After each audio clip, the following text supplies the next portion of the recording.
Hi, my name is Melody. If you're watching this, it's because you've agreed to be a Bright Key volunteer. We can't thank you enough. It's time to learn the ins and outs of our volunteer program. Let's get started.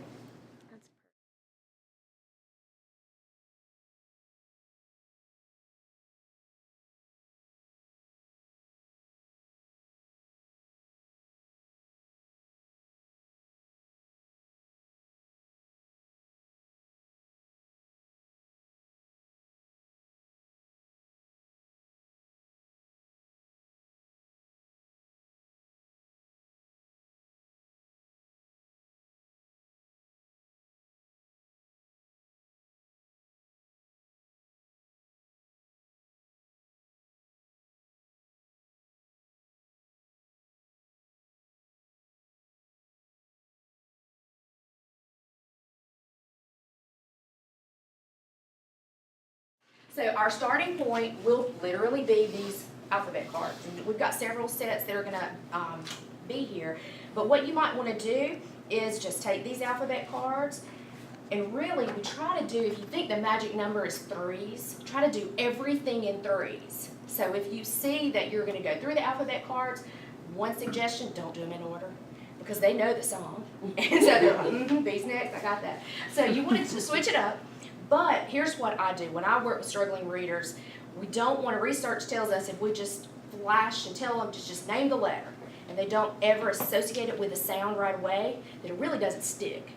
So we need to make sure you say the name of the letter, tell me the sound, and then it's even better if they can connect it to a word, which is why these cards are helpful. They're cheat sheets for you. So you would say, what's this letter? Name, A. What sound? A. Apple. So just do name of the letter, sound of the letter, apply it in a word.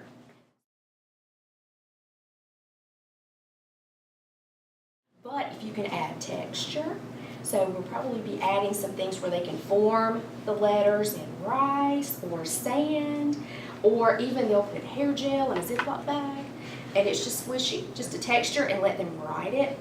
Anything to make it multi-sensory. So if you can add motion in there, that's excellent.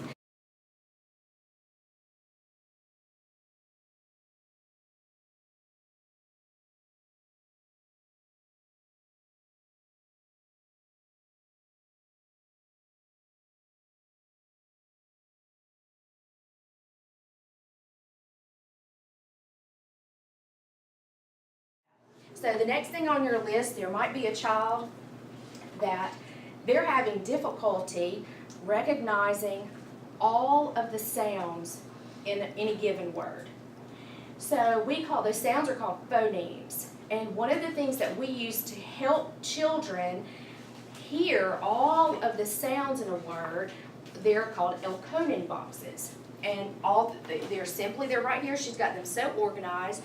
Elkonin boxes 2 and 3, 4 and 5, the first 2 drawers, and there's a word list right here. So if your child is working with Elkonin boxes, this is your cheat sheet, and then I would start with 2 and 3 boxes, and these are the Elkonin boxes. So let's say that you're working with a child, and I would start with the 2 phoneme words. These are words that have 2 sounds. Now, you're not counting the letters, you're counting the sounds that you hear. Okay, so the first one is toy. Okay, so you hear t-oy. Okay, 2 sounds. That's all you're going to hear. So what we asked them, and this is super cool and fun too, there are boxes up here that are the manipulatives that go with the Elkonin boxes. Fruit Loops. Your students will love you for that. Cheerios. They'll love you for that. But let me just use these buttons. Remember, anything that's they can move, manipulate, hold in their hand, different textures. Tell me the sounds in the word it. It. Now blend the sounds. It. So there are lots and lots of words that have two phonemes. Us, if, so. There's a whole list. We don't want them to just focus on 2 because, trust me, if you do this long enough, they'll just think, well, I'm just going to make every word have 2 sounds. So then move to some 3 phoneme words. So an example, well, let's just do fun. Easy enough. Same principle, 3 buttons. before, Cheerios, manipulatives, whatever. And say it the fast way, fun. Now, and then you might ask, what was the first sound? What was the last sound? Really challenge there. And none of this involves writing. We're not writing anything, it's just training their brain to hear the sounds. So there are two words that have two phonemes. There are many words that have three phonemes. Then there's also a second sheet that has words that have 4 phonemes and 5 phonemes. And so you have other Elkonin boxes to move. And then if you think, this child has got this, then I would grab both of them. Grab a 2 and a 3, and a 4 and a 5, and mix it up. And you don't place the buttons, and let them figure out which Elkonin box do I need. Or you could say, just use this one, but you might only use 2 buttons, and just use 2 and blend the word. So there's a progression. I would start with the 2, work your way, but then when you think they've got this, mix it in, mix it together. On the list, this one is called Read, Build, and Write. And so what you could do is you could take some of these words from the word list and you could read it to them. Say, I'll do this part. The word is, whatever your word is, us. And I want you to build it. And so she's ordered magnetic letters. And so they'll build it here, physically just build it with the letters, then write it. So it's a progression. So we want to make sure they hear the sounds first and then be able to apply it. For some kids, this is going to be the challenge because this is requiring them to take what they've learned with the alphabet cards and say, okay, so what text, what print matches that letter and that sound?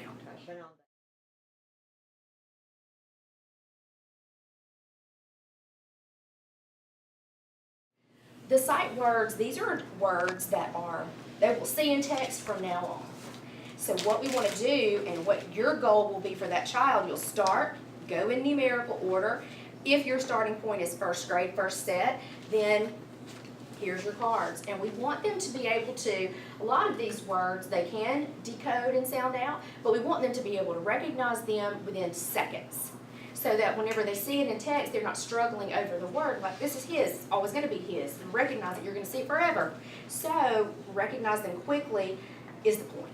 So here's what you'll do, go through these words, and in the days when you are teaching the words, you might say, what's this word? His. Say this word, his. Now, what's a sentence with his?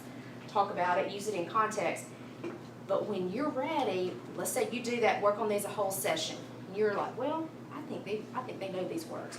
So flash them quickly. And if they can say 20, well then, a second or two, then they're finished with these. Then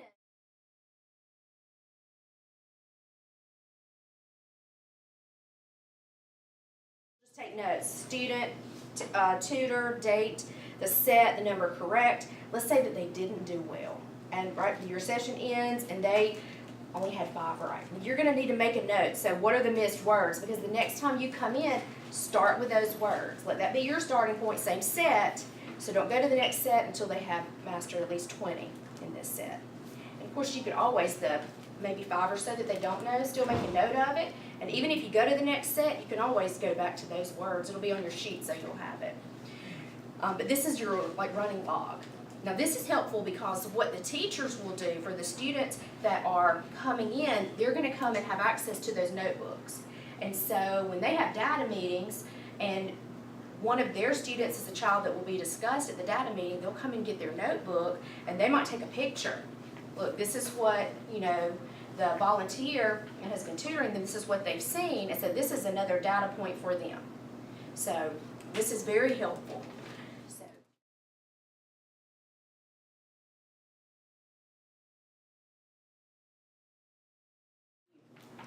Let's say the child does very well and you've worked through the sight words and you've gone through there's sets 1 through 8 and they'll all be here. Then the next thing you'll do is work with fluency phrases. So there's another box. And again, if you started with first grade sight words, do all the sets of words, then move to the phrases. So the phrases are just a combination of sight words. And what we want to do is teach them to read these smoothly as one phrase, not choppy, broken apart, but read it smoothly. The same rule will apply. So we want them to be able to say 20 phrases very quickly in a fluent manner, which is smooth, they're not struggling. If they struggle on a word, then it doesn't count as being accurate. They need to be able to say it, may come to, very quickly. So it's the same idea as the sight words. Now they're just phrases. You can also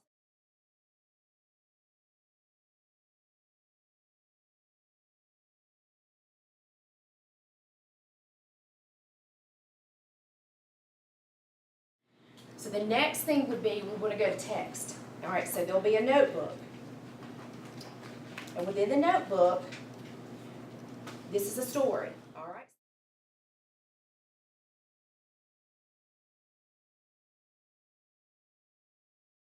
So the first time that they read the story, your focus is on accuracy.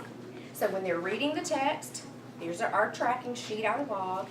What you're doing is you want them to read the words correctly. That's your focus, is just what did the word say? We want to just get the text off the page.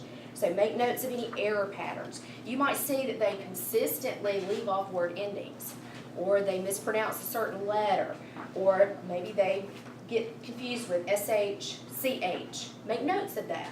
It's really, you have to be a detective to really figure out what in the world is, to dig in and figure out what their patterns are so that you can address it.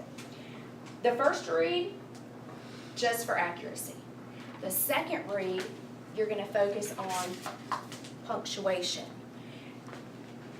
Because if a child is struggling to read just the words off the text, then until they become very comfortable with that, they're probably going to ignore commas and periods and question marks. They're not going to sound like questions and exclamation marks. You may not even hear it. But that's part of fluent reading, is that it sounds conversational and it sounds very smooth, and we use the punctuation as like a roadmap. So that's the second read. Really focus on, am I hearing that punctuation, and use expression. And it's really cute because when you draw a child's attention to that, then it's like they're hypersensitive to it. So their voices, the inflection will just be incredible. But that's part of the learning curve, but they'll get there. So the first read is for accuracy. The second time you read it will be focused on punctuation. And then the third time will be comprehension. So you'll same text, but this time there will be questions. And the questions that they're going to answer, what does the grandma do when it is raining?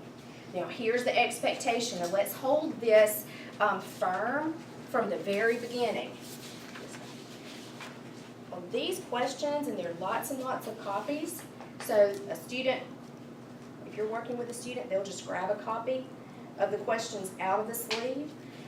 But we use, did you get that picture, by the way? I put it in the right key box. This way. Of that. So we just say, does your sentence have swag? We want them to be able to answer in a complete sentence. And so swag just means, I just Pinterest. S starts with a capital. W, written neatly. A space between words. G, the given punctuation. And so just ask them, teach them this. If they're the classroom teacher, may not use it. The third graders, I used it with a class not too long ago, and I said, your sentence doesn't have swag, you're not ready. It doesn't have swag. So that's what we use. So hold them to that. But I'm telling you, if you let them get by one time, and their sentence doesn't have swag, and they turn it in, and you move on, then you've set the pattern. So hold them to it day one. Capital letter, period, neat handwriting, and punctuation and appropriate spacing.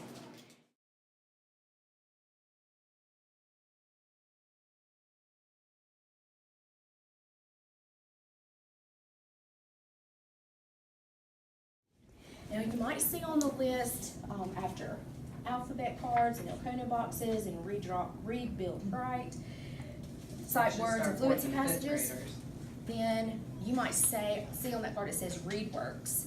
ReadWorks is just a resource, a website that we use that has a lot of text, but the text is matched to a particular Lexile level, and Lexile is just the readability of a piece of text. The students have taken an assessment, so we know the level of text that they can experience success with help. And so we've matched the Lexile of the student. You'll go to that particular notebook.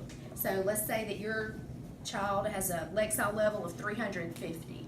So you'll come to grab this notebook and you'll read stories that are very close to that Lexile level. And so in here you'll see they're written, they're not, when you print them off the website, they're not typed on the top, so they're written at the bottom. This is 390. That's completely appropriate to start with that child. Get as close as you can to their Lexile level. Just remember that further and further that you go, it's going to be more difficult for them. So their passages, and I would follow the same plan. First time, read it for accuracy. Second time, read it for punctuation. Third time, we want to make sure, are you understanding what you're reading? So that's their comprehension questions. So there's multiple choice, there's also open-ended, and apply the swag to this too. Same expectation, same expectation. And this doesn't have to be like, okay, today is test day, and they have to come in here and take a test. This can be still conversational with you. Remember, they're experiencing plenty of testing in their classroom, so this is still with support. So if they can, I would say maybe 80% accuracy, you're having to help them on half of it. They're not ready to go to a higher Lexile level. But that's just you, use your judgment.